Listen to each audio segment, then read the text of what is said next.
Welcome back to my channel, Faceless Ro here, ang inyong pong host. At wala na pong intro. Wala nang intro. Okay. At panoorin po natin itong video, bakit kaya ang saya ni boss? Yan po, ano kaya meron? No? Kanina pinanonood ko to, replay, kasi hindi ko napanood eh. Mga lunch niya to, lunch na siya nag-broadcast, nag-live stream. Or magla-lunch pa lang. Hindi ko kasi napanood itong video na to at 9 minutes lang to dahil may kausap nga si boss at sila po ay may lakad. Siya po ay may lakad. Pero ang saya ni boss dito. Okay, dito tayo magbibigay ng ating komento, ang ating reaction sa video na ito. Bakit kaya ang saya ni boss? Hulaan nyo, bakit kaya? No? Ano kayang meron? Okay, pakinggan na po natin si Doc FLM.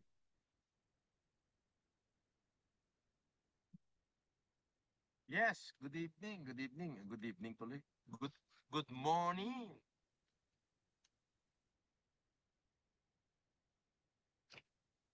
Ayos ko lang po. Iyon oh. Iyan, inayos. Share mo na, share. Yan, okay. Hanggang natin si Doc. Ba't kaya siya sobrang saya rito, no?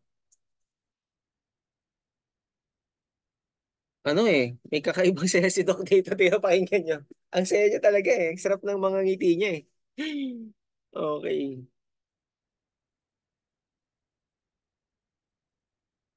Lakayan natin ng konti yan. Yan. Lakayan ko na. Janice P. How are you, Janice P? Sandali lang ito guys, 9 minutes lang ito.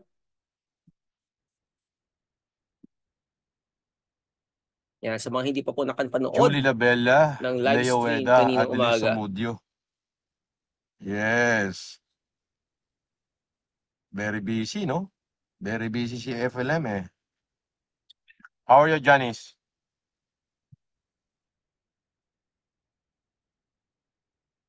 Share muna nga natin to para maraming makapanood. Share in Messenger.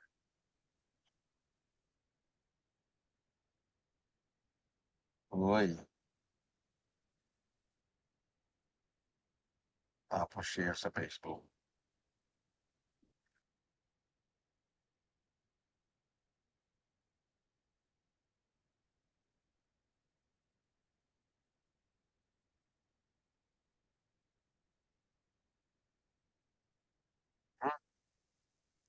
Yung Gahuman, hello po idol. Joy Esteban, sana mapili. Oh, sige, piliin kita. Pili lang pala eh.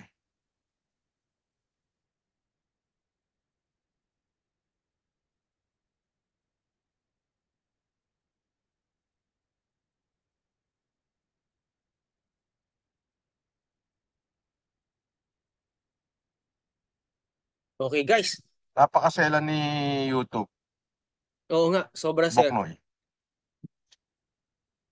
Guys, this is my driver, Napapakita Dan. ni Doc yung Hello, kanyang Dan. Hi, boss. Yeah, driver this at is my bodyguard, bodyguard yan. Boknoy.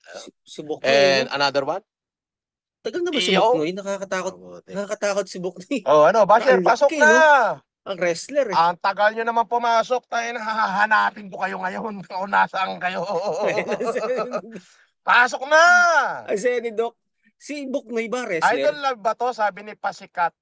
Pasikat ka. Ang laki ng, yun, no, Pasikat katawan, eh. ka. Ay, hindi ho. Relive lang ito. Oo, re-upload. Oo. Re-upload. Share nyo muna para Ako yung makita ng mga nagre-re-upload, eh. supporter natin. Live na ako. Okay. Oh, nga pala. Magandang umaga doon sa diwatang mukhang engkanto. Uy, Diwatang lubugang pa nga, putik. wag po kayo mo-offend pag Ay, masaya sabi po ko si sa'yo, Doc diwatang pag lubugang pa nga kapag ikay diwata. lumaki yung ulo mo. May mga Lilipas ka nagtatanong na. kasi, Oo, may mga sabi mo, nagtatanong kasi sa lilipas kanya. din yan, kuya. Kaya siya Oo, sumasagot ililipas lang. ka na rin. Oo. Hindi naman niya sasagutin kung walang Oy, nagtanong. sabi daw nung diwata, nalubugan pa nga. Hindi ko ikakayaman ng 100 pesos nyo. Ito'y tanga. Diyan ka nga nagsimula eh, sa 100 pesos, gagon to, tapos sasabihin mong hindi mo ikayayaman, tarantado ka. Minuminuto, lubugan pa nga mo. Pag pinalubog ko pa yan ng todo,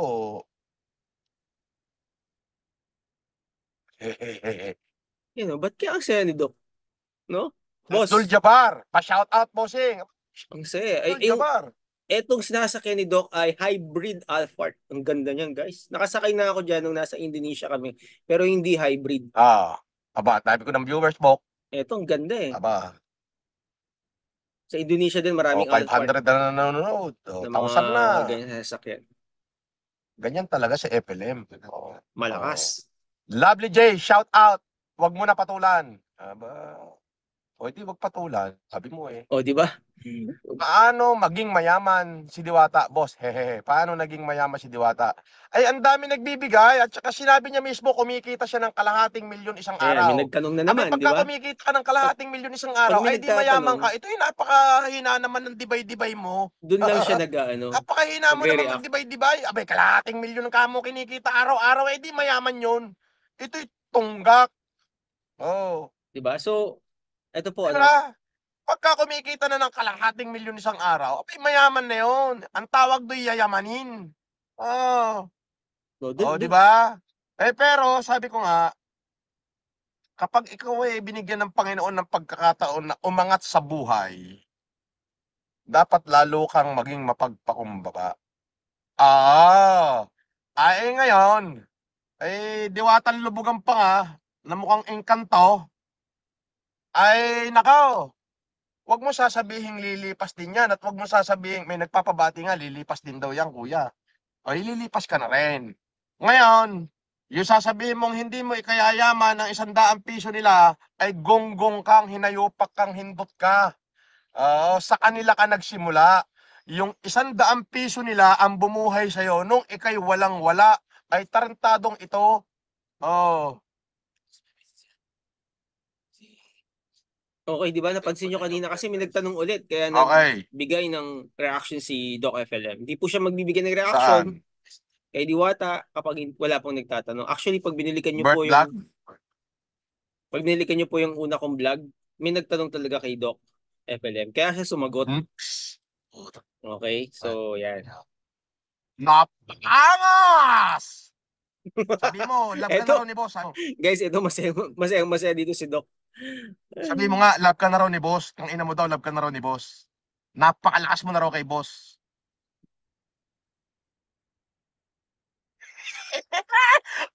Boknoy! Tamo Boknoy! Ayan na Boknoy! Ayan Ganun si na! Boknoy, no? Ayan na Boknoy! Yung bodyguard niya, ang lupit eh. Angas! Bakit po? May sorpresa ako. Woo! Yung aking bank account sa Shenzhen na nakakahalaga ng 1 million ay nandito na. Ay pumasok na sa aking bank account. Wala. Todas na kayong lahat sa akin ngayon. Mas ulol ka. Gawa ka bagong channel, tarantado. Sino kaya yung nag-comment na yun? Layas ka rito, pininam. Matik yan, Ay. sipa yan. Gawa ulit bagay channel. Balik ulit eh. Ah, Ang agang okay. basher nun ha. Pwede na ulit mag-pandemic. Oy, speaking of pandemic pala, no? Ano raw may bagong ano raw ulit parang katulad ng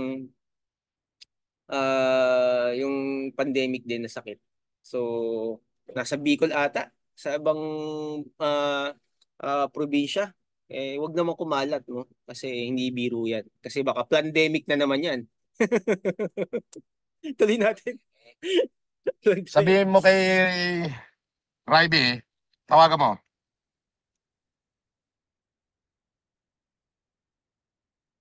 Mag-sedidok, di ba? Eto guys, tingnan nyo. Ayan. Exciting, no? Etong bagong endeavor ni Doc, yung na-open sa kanya na path, no, na bago, niniwala tayo na ito ay magbibigay ng mas magle-level up si Doc, no? Dali, may mute ko lang. Saglit lang, mag-mute lang ako. Yan. Actually, tapos na dito kasi nga may kausap nga siya, no? Sobrang busy ni Doc FLM sa lahat po ng mga... Mga kapatid, at Okay, pakinggan muna natin to. happy lang ako, gawa ho ng finally yung ating, konting minana sa Shenzhen, Zhuanghua Dok, ay Bakinimen. nakarating na ho dito sa aking Oh, mga congratulations, kaya Dok. naman ako'y magsusunog na naman ng pera. Puwede na namang mag-pandemic. Tandaan niyo yan mga basher.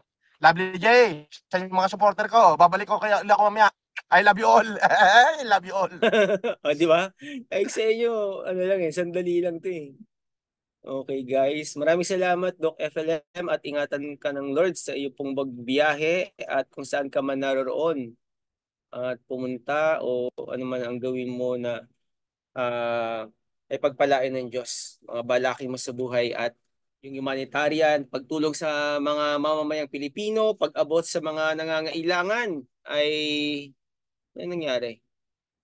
Bakit may nagsasalita? Pita lang, guys, may naririnig ako dito. Tanggalin muna nga natin to. Ay, si Doc pala yun ah. Okay. Baba muna natin. Kasi bigla sumusulpot na lang itong mga to. Eh, tapos na tayo. Yan. So, okay. So, katulad nga na sinabi natin dito no, sa ating YouTube channel, ano kaya ang meron? No? At bakit ang saya ni Boss? So, nakita nyo naman, no? Dumating na yung blessing niya at marami na naman siyang matutulungan. At kitang-kita naman po na hindi lang ano no, ah hindi lang isang ano to eh, hindi lang isang maliit na project to eh, no? Ang sinasabi ng maraming mga basher, eh, maliit lang yan. Konti lang ang wheelchair, konti lang ang salamin, konti lang ang cellphone. Anong konti? Anong konti doon? Di ba? Ang dami kaya. Okay, kaya abangan nyo po yung ating June 11, 12, 13. Excited na po tayo. No, ilang linggo na lang, ilang tulog na lang ay tutulak na ang FLM team sa Region 2 at makakasama po natin ang mga taga Region 2 diyan po sa Bayan ng Ramon sa Isabela. At welcome po ang lahat ng mga karatig bayan na magpunta po dito sa gymnasium ng Bayan ng Ramon sa Isabela at magpatala na po kayo, no? Magpalista na po kayo doon at may mag-entertain po sa inyo doon at kukunin po ang pangalan or information po ninyo at kayo po ay mabibigyan kung ano po yung inyong pangailangan. At sa lahat ng mga recipient ng FLM Humanitarian Mission, ang masasabi ko po sa inyo ay God bless at ngayon pa lang, congratulations. Palakpakan po natin sila. Okay, maraming salamat po sa ating pong pandemic hero na hindi nagsasawang tumulong sa kanya pong mga kababayang mga Pilipino. Lalong-lalo na po yung mga nangangailangan, yung mga walang-wala, maralita, mga naghihikaw sa buhay, mga nasa laylayan ng lipunan. Yan po ang inaabot at binibigyan, dinadamitan at pinapasaya, tinutulungan, inaabot ng ating pandemic hero na si Doc Francis Leo Marcos. Okay? Balik po tayo kay kay Diwata ano. Si Diwata po ay napakasipag na tao. Ulitin ko po yung sinabi ni Doc FLM nung una niya mga vlog no. Hindi po tayo nanghihila ng ating kapwa na nakikita nating umaasenso. Tinutulungan po natin sila. Okay? Yung part 1 ng ating vlogging.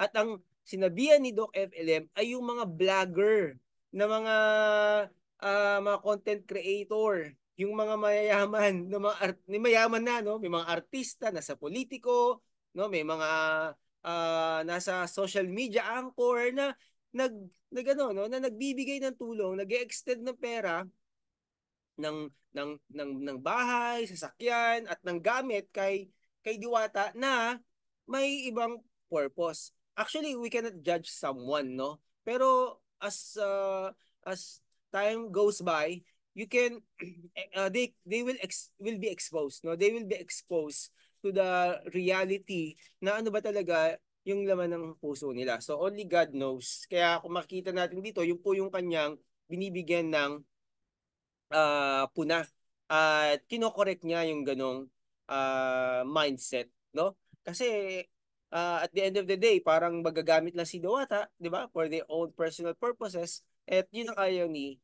Doc FLM. Kaya sa mga oras na ito, nasa pong sabihin sa inyo na hindi po siya nagagalit kay Diwata. Okay? Ngayon, kung mapapansin niyo, okay, may sinabi siya na may yung kanyang sentimiento naman kay Diwata kung ba't niya nasabi yun. Alam niyo kung bakit? Kasi nga may video na lumalabas na nagsisirculate na merong isang vlogger, no? O isang may birthday na nagpapabati kay Diwata, pero ang sagot ni Diwata ay lilipas din yan. Siguro na rin dahil sa kanyang pagod, no? Sa kanyang trabaho, no? Kaya niya nasabi yon. Kaya iba-iba ang mga reaksyon sa mga sinasabi ngayon kay Diwata. So, ganun din yung naging reaction ni Doc FLM. Binigyan siya ng heads up, binigyan siya ng warning. It's a friendly advice. Kaya nga nung pinasabi to ni Doc FLM, parang nakaka-goosebump kasi nagbigay siya ng ng timetable na kapag hindi mo ito binago, ito ang mangyayari sa iyo. Now, if you change your mindset and your attitude about this thing, ito naman ang mangyayari sa iyo. So, magandang bagay naman yung mangyayari sa iyo. So, binalasi yan ni Doc FLM. Okay, makikita naman natin na hindi niya idiniin si Diwata, no. Masaya lang siya. Ganun talaga siya, no, mga pang-asar. Kaya nga minsan pag inaasar niya si Limor, wala na si Limor sa sa Team FLF, pero pag inaasar niya yung kanyang mga tauhan, 'di ba? Talaga naman to the below the belt minsan. Pero ganun talaga, no? Ganun talaga siya mang-asar, no? Ganun talaga siya makipagbiruan. Kaya kung meron pong na-offend sa mga salita ni Doc FLM, no? Nasabihan niya ng hindi maganda si Diwata, my apology. Ako po yung nag-apologize sa inyo at for Doc FLM, wala po sa kanya yun. No? Ganun lang talaga siya magsalita, straight to the point. May tawag dyan, ano ba tawag dyan? Frank ka, di ba? In other words, kapag na-offend ka, para sa yun, no? Kasi pag hindi ka nagbago, yun nga yung mangyayari sa iyo eh. Baka yung lahat ng ipon mo, yung lahat ng mga pinaghirapan mo at yung payboard na dumarating sa iyo ay bigla na lang ma-put to hold, on hold, no? Ma-stop. Eh sayang naman. Kaya wala tayong masasabi na pangit, no? Kay Diwata, kundi ito po ay words of advice, words of wisdom and knowledge that if you receive with gladness, no, yung correction with no offense, mas higit ka pang mag-grow, higit ka pang lalago. At nakita ko nga si Diwata, alam nyo, tumutulong po siya doon sa mga kasama niyang nasa streets, no? Mga natutulog sa streets, mga natutulog sa ilalim ng tulay, binibigyan niya. May nakita akong vlogging na gano'n, siya mismo nagbibigay, di ba? Ako naman, hindi ko masyado, basta nagpa-pop up lang sa newsfeed ko yung mga ni Diwata, no? Okay, 'di ba? Sabi ko nga katulad ng sinabi ko nung una kong mga vlog, makikita natin na ang daming nagpupunta kay Diwata, meron pa ngang mga taga-ibang lugar, no? Mga probinsya, bumabiyahe lang. May nagpatattoo pa nga sa katawan ng mukha ni Diwata. So, yun ang gusto natin sabihin dito. Marami na i-inspire kay Diwata. Marami na encourage sa kanyang nangyari sa kanya na pag-asenso. Pero syempre, ang tao, 'di ba? Ang tandaan natin, katulad ng sinabi ko ulit, no? I-remind ko lang po doon sa mga nauna kong vlog, ay katulad ng sinabi ko, the biggest room in the earth, no? In the world is the room for improvement. Kung may mga makikita natin si Diwata, may mga ganong attitude, baka tayo rin may ganon, di ba? At tignan din natin na tayo ay ini-improve pa, no? Ni God at may mga bagay pa tayong dapat gawin din sa sarili natin. Kaya nga, pag nakita natin si Diwata, sasalamin din sa sarili natin di ba? Tatanungin din agad natin yung sarili natin. Teka muna, bakit? Kung ganyan si Diwata, parang na-culture shock siya, di ba? Na ang ganda nung ang ganda nung naging buhay niya ngayon na yung dating pinanggalingan niya talaga namang sagad sa hirap, isang kahig, isang tuka, di ba? Pero ngayon talaga sobra-sobra na at siya na ngayon ang namimigay. Baka na-culture shock lang siya, kaya nagiging ganun yung attitude niya. Okay, so if we talk about attitude, lahat po tayo ay may attitude. At tandaan natin na hindi pa tapos ang Diyos sa atin. Okay? Kung ano yung bagay na ina-adjust natin sa sarili natin, kailangan talaga natin si God. At pag-pray natin si Diwata, na makita niya yon at paikutin siya ng mga magagaling na coaches, no, godly mentors sa buhay niya. At yung lahat ng mga na-acquire niyang wealth ay hindi po mawala. Okay? So ang kasikatan, totoo yon, ang kasikatan ay nawawala, no? Pero yung mga tao na napangiti natin, napasaya natin, nabigyan natin ng encouragement sa buhay natin, no? At naging inspirasyon natin, naging inspirasyon tayo sa kanila, hindi kayang tawarin yun. Pero tandaan natin na yung mga taong gustong-gusto tayo at na ano ta na kumbaga yung kanilang hope ay na-deprive, no? Ay isa ring contribution, isa ring hindi magandang contribution na pwede po silang ma-stress o ma-depress doon. Kaya nga sa totoo lang, um, tandaan natin, no? We owe nothing to people. The only thing that we owe to people is to love one another. Okay? So, mahalin natin si Diwata, mahalin natin yung mga Pilipino na umaasenso at sa lahat ng mga vlogger na binablog si Diwata, alam natin na i i-fine-tune lang natin yung ating mindset na kaya natin siya binablog dahil na-inspire tayo sa kanya. And of course, hindi naman talaga mawawala yung gusto rin nating kumita, di ba? Gusto din nating umasenso katulad ni Diwata, di ba? Kaya maraming maraming salamat sa lahat ng nagmamahal kay Diwata, di ba? At na-inspire sa kanyang buhay. Okay. Dito ko na po tinatapos yung ating pong vlogging. Sunod-sunod po ako mag-shoutout sa susunod po nating vlogging, okay, na ginagawa dito sa FLM Comeback Series. Kaya abangan natin, no? Speaking of Doc FLM, abangan natin kung ano kaya ang meron kay Doc FLM at bakit ang saya-saya niya. Kanina hinahiwagaan ako, no? Wow, umuulan ng pagpapala. Woo! Okay, di ba? Woohoo! Gagana talaga si Doc FLM. Okay, guys. So, yun lang yung gusto kong sabihin.